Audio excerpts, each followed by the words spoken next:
He hit her, right there, in the middle of the courtroom. A white cop in uniform, full of rage, punched a sitting black judge right under her eye. No warning, no hesitation, just a full-blown fist to the face. And you know what she did? She looked up at him, blood running down her cheek, and said, "Keep the camera rolling." Yeah, that happened. And that one sentence cracked the silence of an entire system built on pretending it was blind. Let me back up a sec.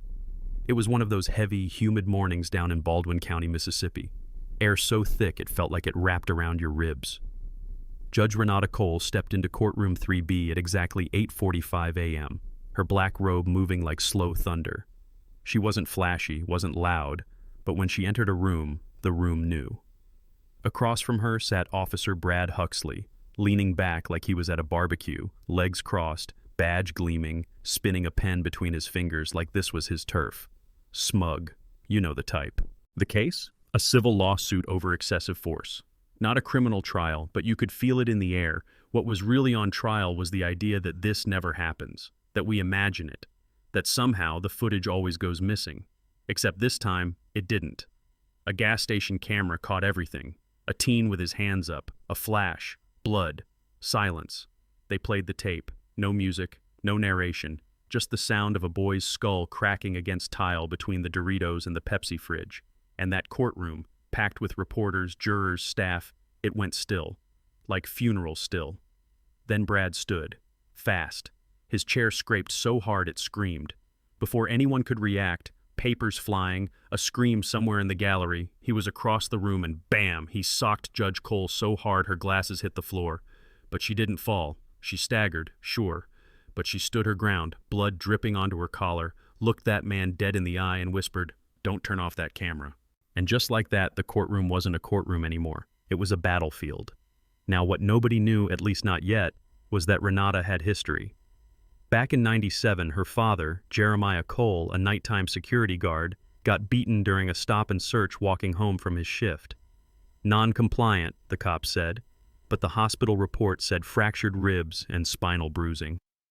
Renata was 13, sat there in the ER hallway, watching her mama pace like a lioness trapped in a cage.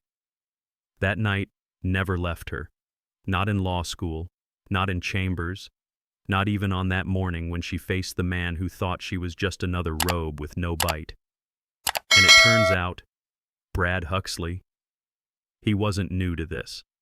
Buried deep in HR archives was a complaint from 2003, filed by a college student during a traffic stop. No body cam, no follow-up, dismissed in 2 weeks. Same MO, same rage. That file was gone from public records, but Renata, she had it. And then came the twist. Her clerk, young, quiet, brilliant kid named Mona Santiago, knocked on her door later that day and said, "Ma'am, they didn't lose the courtroom footage. It was shut off remotely. At exactly 8:45. I can recover it, but I'll need to label it something they won't touch." Renata looked at her for a long moment and said, "Call it Grandma's Recipes." And Mona? She just grinned. Done. By the time the evidentiary hearing came around, Judge Cole had receipts, emails, audio, surveillance backups, and that sealed complaint from '03. She laid it all out like a poker player flipping a royal flush. DA squirmed.